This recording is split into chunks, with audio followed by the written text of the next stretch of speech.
ada perempuan yang berpakaian putih dan bertudung putih, dan dibuka tingkapnya.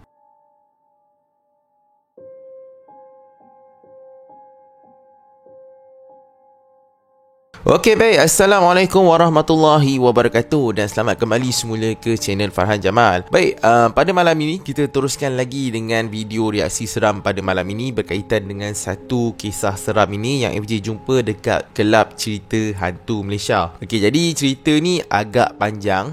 Okey, jadi FJ nak bacakan terlebih dahulu akan kisah tersebut sebab kisah gangguan ini adalah berkaitan dengan gangguan yang berlaku dekat Lebuh Raya KL Karak. So, jom kita tengok akan kisah ini terlebih dahulu, okey? Okey, baik. Perkongsian ini dikongsikan oleh Aidi Arijan. Okey, tajuk dia Usikan Kancil di Lebuh Raya KL Karak. Cerita ni agak panjang, so FJ nak korang layan saja sebab kalau tak baca detail kita tak tahu akan kisah sebenar yang berlaku. Jadi, FJ akan bacakan terlebih dahulu untuk korang, lepas tu baru kita tengok akan kisah ini sama ada logik ataupun tidak dan sebagainya. Mungkin ada penjelasan saintifik ke apa ke. Jom kita tengok dulu terlebih dahulu, okey? Aku merupakan seorang anak kampung yang terkenal dengan keropok leko dan penyu di pantai timur sana, merantau ke Lembah Kelang untuk mencari rezeki. Disebabkan kampung aku kat Terengganu sana, sudah pasti laluan utamanya adalah dua lebuh raya penting, iaitu Lebuh Raya KL Karak dan Lebuh Raya Pantai Timur. Dua lebuh raya utama ini memang terkenal dengan cerita-cerita seram yang telah banyak dikongsikan oleh penggunanya, dan aku salah seorang daripada pengguna yang pernah berdepan dengan situasi seram tersebut. Kali ini aku nak berkongsi pengalaman seram aku di Lebuh Raya KL Karak dahulu.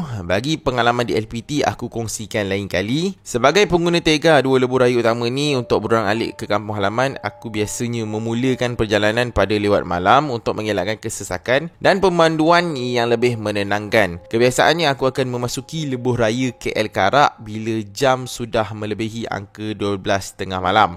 Kiranya aku suka lalu lebuh raya ini pada awal pagi lah. Pengalaman yang aku nak kongsikan ini terjadi lebih kurang 2 tahun lepas, bila mana aku meneruskan aktiviti ulang alik aku menggunakan lebuh raya itu pada awal pagi seperti biasa. Selepas memasuki Tol Gombak, aku memandu dengan kelajuan sederhana untuk memastikan aku mematuhi had laju kebangsaan sambil melayan selekoh-selekoh yang ada. Keadaan trafik pada malam itu memang agak lengang, hanya terdapat beberapa buah kereta mewah yang dipandu dengan laju memotong kereta aku. Selepas selesa melayan selekoh, aku menghampiri satu kawasan yang terdapat gerai makan yang menjadi tumpuan pemandu-pemandu lori untuk berehat. Pengguna tegar lebuh raya ini pasti tahu kawasan ini dekat mana kan? Di hadapan aku ketika itu, aku perasan ada sebuah kereta kancil lama berwarna putih sedang gagah mendaki kawasan berbukit dekat situ. Kereta itu bergerak di laluan tengah dan sebagai menghormatinya, aku memotong di laluan kiri lebuh raya itu dan meneruskan perjalanan seperti biasa. Selepas beberapa ketika, aku memulakan pendakian Bukit Genting dan aku mengekalkan momentum pendakian aku tidak mengurangkan kelajuan kereta aku. Melepasi sahaja selekoh pertama pendakian itu, aku perasan ada sebuah lagi kereta kancil seperti aku pernah potong sebelum ini di lorong paling kiri. Aku dah sedikit pelik, namun aku menganggap ianya kereta kancil lain yang kebetulan sama warnanya. Aku memperlahankan sedikit kenderaan aku untuk melihat nombor plate kancil tersebut sebagai langkah berjaga-jaga dan terus memotongnya sekali lagi. Tidak tergerak hati aku masa itu untuk melihat ke ruangan pemandunya. Aku meneruskan pendakian dan penurunan aku dengan jayanya sehingga melepasi kawasan Bukit Tinggi. Selepas saja selekoh pertama menuruni Bukit Tinggi itu, aku dikejutkan sekali lagi dengan kehadiran kancil putih untuk kali ketiganya. Aku dah mula betul-betul cuak.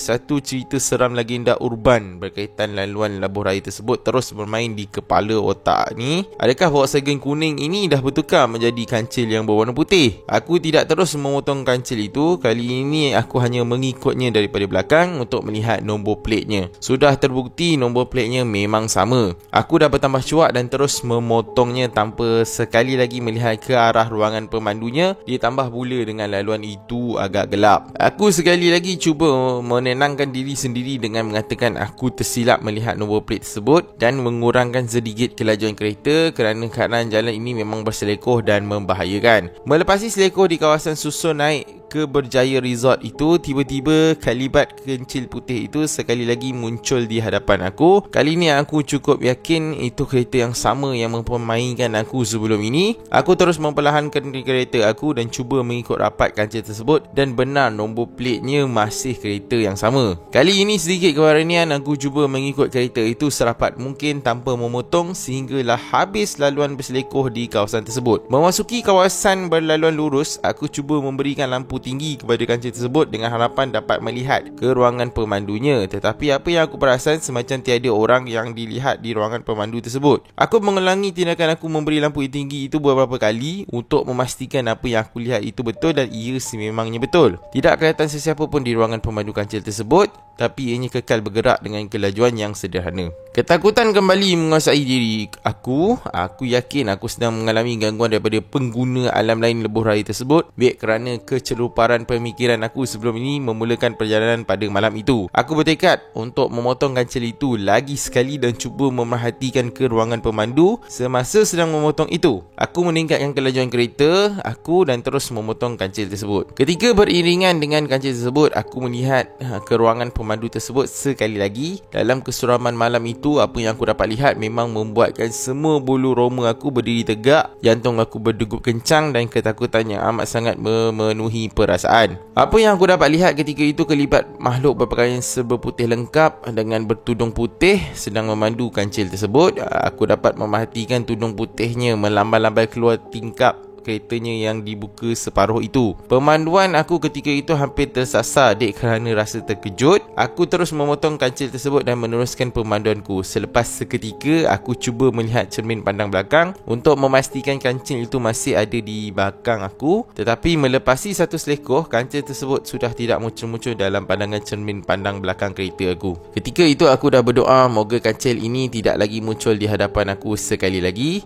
Selepas beberapa ketika, aku kembali memperlahankan pemanduan aku untuk menenangkan perasaan selepas aku yakin setakat itu sajalah gangguannya untuk aku pada malam itu. Ternyata aku silap besar dikala aku memandu perlahan tersebut melepasi satu seekor sebelum menghampiri stesen minyak Petronas yang ada di laluan lebuh raya tersebut. Aku melihat kancil tersebut muncul kembali di hadapan aku, tapi kali ini dalam keadaan berhenti di tepi jalan. Tanpa berfikir panjang, aku terus memucutkan kereta aku melepasi kancil itu. Aku dah cukup yakin bahawa itu kancil yang sama, dan apa yang kembali menakutkan aku ialah kelihatan kelibat makhluk berpakaian serba putih tadi berdiri di sisi kancil tersebut melambai-lambai ke arah aku seperti meminta pertolongan. Keadaan ketika itu sememangnya membuatkan aku tidak akan sekali-kali berhenti. Melihat stesen minyak Petronas sudah berada di depan, aku mengambil keputusan untuk berhenti di situ dan betul-betul menenangkan diri. Aku sudah tiada keberanian untuk meneruskan perjalanan kerana takut kancil tersebut dan pemandunya berterusan mengganggu aku. Setelah berjaya bertenang, aku terfikir kejadian yang aku lalui seketika tadi sememangnya agak pelik. Aku perasan setiap kali aku berhadapan dengan kancil misteri tersebut, memang tak ada kenderaan lain yang melalui laluan tersebut, sehinggalah aku memotongnya dan ia hilang daripada pandangan. Baru ada kenderaan lain yang lalu dan memotong kereta aku. Aku cuba melelapkan mata seketika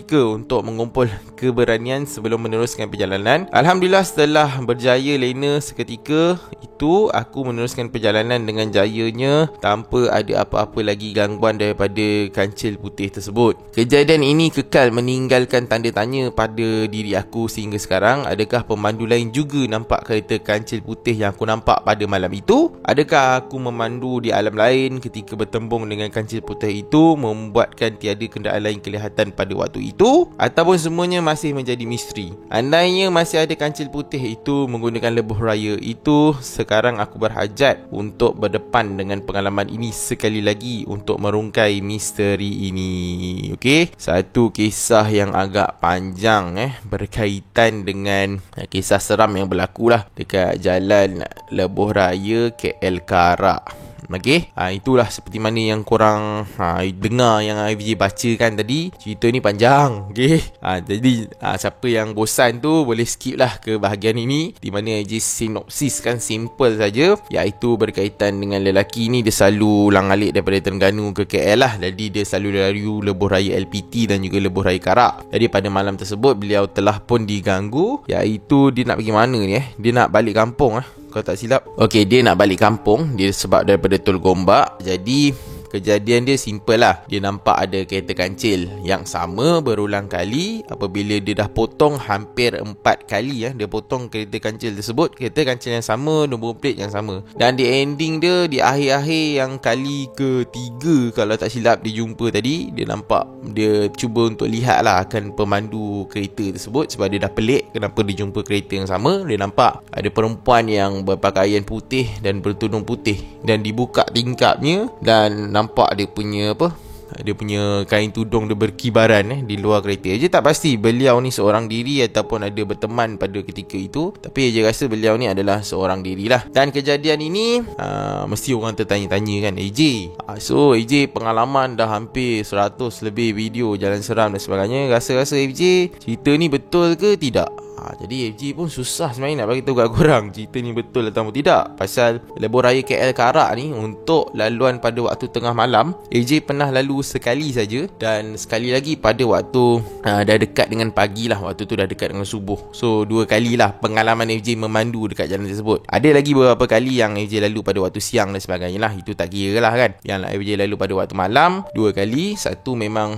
waktu tengah malam, satu lagi pada waktu awal pagi. Okey, jadi apa yang AJ simpulkan daripada kisah ni, AJ nak ringkaskan sedikit akan ulasan dia. AJ dapati bahawa dia cerita akan keadaan lebuh raya KL Karak ni detail tau. Macam ada sempang, ada selekuh dan sebagainya, selekuh pertama dan sebagainya. So AJ tak ingat AJ lalu dekat lebuh raya KL Karak tu macam mana keadaan dia. Tapi apa yang diceritakan ni, AJ nampak cerita dia detail. Maksudnya bukannya macam benda yang kurang jelas ke apa ke. Yang diceritakan itu detail. Jadi bila dia cerita detail tu, maksudnya kuatlah cerita dia. Cerita yang diceritakan tu, maksudnya dia bukannya cerita umum sangat. Dia cerita benda yang mungkin dia buat-buat dan sebagainya. Bila dia cerita detail ni, kebiasaannya bila orang cerita detail ni, cerita dia lebih kepada sahih lah. Okay? Dan seperti mana yang dia cakap tadi, gangguan dia, apabila beliau berjumpa dengan kereta kancil tersebut, pada ketika itu tak ada kenderaan lain, hanya beliau sahaja. So make sense lah, cerita tu agak masuk akal juga. Sebab apa yang pengalaman FJ ketika melalui lebuh raya KL Karak ni, Eja dapati jalan dia tidaklah sesunyi jalan lebuh raya LPT, tapi dia mesti akan ada kenderaan lah yang melalui jalan tersebut. Okey, dia tak adalah sampai sunyi sangat. Mungkin yang cerita sunyi tu zaman dulu-dulu lah. Zaman sekarang ni dia kata 2 tahun lepas. So mesti ada kenderaan, ataupun dia tak adalah satu jalan yang memang tak ada kenderaan langsung dan sebagainya. Orang cuba elakkan apa ke, dia mesti ada kenderaan. So bila dia berhadapan dengan situasi gangguan tu, dia berhadapan dengan kereta kancil tu, dia mengalami situasi tak ada kenderaan lain pada ketika itu. So cerita ni agak make sense, agak logik lah kat situ kan. Dia bukannya macam satu cerita yang kita baca je kita tahu ni cerita ni memang buat-buat dan sebagainya. Cerita ni masih boleh kita nilai semula lah. Okay, sebab pengalaman FJ yang FJ cakap tu, yang FJ lalu dekat highway tu 2 kali. Lepas tu ada sekali tu yang FJ lalu yang dekat tu lah, jalan Karak lama tu, yang ada video FJ viral berkaitan dengan ada kenderaan yang ikut daripada arah belakang. So jalan tu pun memang rare lah. Keadaan dia tu memang spooky lah, orang kata menyeramkan dan sebagainya. Kita tak nafikan, tapi waktu AJ lalu tu AJ tak ada rasa seram ke apa ke, memang tak ada langsung. Cumanya kalau orang yang tak biasa, bila dia tengok keadaan jalan tu, memang dia akan rasa macam nak patah balik lah. Macam keadaan suasana tu macam menyeramkan. Tambah pula pengalaman FJ yang pada ketika itu lalu lebuh raya Karak lama dia ikut oleh satu kenderaan daripada arah belakang. So itu agak berbahaya lah. Jadi berkaitan dengan kisah ini, ending dia tadi dia jumpa perempuan tu dekat tepi jalan, sedang melambai-lambai macam nak minta pertolongan lah. Okay, so cerita ni itulah dia cakap, gangguan yang dialami oleh orang ni satu perkara yang misteri, yang kita susah kita nak rungkai. Walaupun FJ cuba untuk merungkai kisah-kisah seram yang ada dekat Malaysia ni, di mana FJ cuba untuk pergi ke jalan-jalan tersebut dan sebagainya, tetapi masih belum ada sebarang, orang kata dari sudut perkembangan yang positif lah. Maksudnya kat sini masih belum ada lagi lah pengalaman-pengalaman yang seperti ini yang FJ alami, ataupun FJ bersama dengan Apek Kuban dan sebagainya lah. Kami tak mengalami situasi macam ni dengan keadaan bila kami pergi ke jalan seram dan sebagainya lah. Sebab tu orang kata kalau kisah-kisah seram ni kebiasaannya dia berlaku time orang tersebut dia tidak bersedia, ataupun dia datang dengan secara tiba-tiba. Kalau kita cuba untuk merungkai atau untuk mencari akan benda-benda misteri ataupun seram ni, kebiasaannya dia takkan keluar. So FJ pun tak pasti kenapa jadi macam tu. Okay, cumanya pengalaman FJ, kalau melalui satu jalan seram yang FJ katakan seram, pengalaman FJ hanya sekadar mengalami seperti rasa meremang je lah, itu saja. Tapi macam gangguan seperti ini masih belum ada rezeki orang kata untuk mengalami situasi macam ni, di mana ada nampak sesuatu dan sebagainya. Sebab tu waktu yang FJ pergi yang jalan dekat Terengganu tu, viral lah video tersebut baru-baru ni, dekat jalan Sungai Kerak tu ada kereta kancil yang sangat perlahan di depan FJ. So expectation FJ macam cerita macam ni lah, mungkin kereta kancil tu kereta kancil yang berhantu ke apa ke kan. So bila mengalami situasi macam tu, FJ cuba rungkai, dan FJ ending dia dalam video FJ tu, FJ berhenti kat hujung jalan dan tunggu kenderaan kancil tersebut. Tapi bila dah habis FJ rakam, FJ matikan rakaman, tengok-tengok kereta tu keluar. Maksudnya kereta tersebut adalah manusia lah, bukannya hantu. Tapi berdasarkan situasi kisah ni, FJ tak pasti pasal FJ tak ada pengalaman. Tapi boleh FJ katakan kisah macam ni dia hampir kepada, boleh nak kata kuatnya macam betul lah. Okay, tak kata 100% betul, tapi lebih kuat macam betul. Mungkin ada yang tokok tambah ke apa ke, itu mungkin ada. Tapi situasi yang mungkin dijumpa berulang kali kereta yang sama ni, pengalaman macam ni bukan dia seorang je, ada banyak kisah-kisah seram yang seperti ini. So FJ rasa ini adalah satu kisah yang mungkin betul lah. Okay, mungkin betul, tak 100% betul. So pada pandangan korang, apa pendapat korang berkaitan dengan kisah ini? Kalau korang ada pengalaman lah berkaitan dengan lebih kurang sama ke, atau pengalaman yang mengalami situasi yang sama, jumpa kereta yang berulang kali sama banyak kali dan sebagainya, korang boleh ceritakan dekat ruangan komen supaya kita akan dapat pengajaran ataupun kita dapat menjadikan rujukan lah pada masa akan datang kalau kita nak lalu jalan tersebut. Okay, so insyaAllah FJ bila ada kisah macam ni, FJ teringin lah untuk pergi dalam dekat lebuh raya ke arah KL ni secara solo pula. Sebab FJ pernah lalu beberapa kali sebelum ni, so FJ tak ada rasa apa-apa perasaan ke apa, FJ rasa biasa saja. Lepas tu jalan tu pun kalau tak silap FJ memang ada banyak kenderaan lah, walaupun tengah malam dan sebagainya masih ada kenderaan yang melalui. So apa kata FJ try untuk lalu sorang-sorang ke, tapi jauh lah, tapi tak tahulah, kalau ada rezeki FJ sampai lah. Okay, FJ akan bergerak solo sebab ada video solo yang lain FJ pergi, beberapa video sebelum ni yang FJ dah buat tapi belum ditayangkan lagi. InsyaAllah kalau AJ rajin, AJ pergi seorang-seorang dekat lebuh raya KL Karak. Yang ni lebuh raya tau, yang ni bukan jalan dalam, yang ni lebuh raya, untuk tengok dan melihat. Nanti AJ akan relatekan dengan video tersebut dengan kisah ni kalau boleh. Okay, kalau ada rezeki insyaAllah. Okay, video ini sampai di sini saja. Jangan lupa like, share dan subscribe channel ni, dan nantikan video reaksi seram yang seterusnya. Okay, Assalamualaikum, selamat malam dan jumpa lagi. Bye.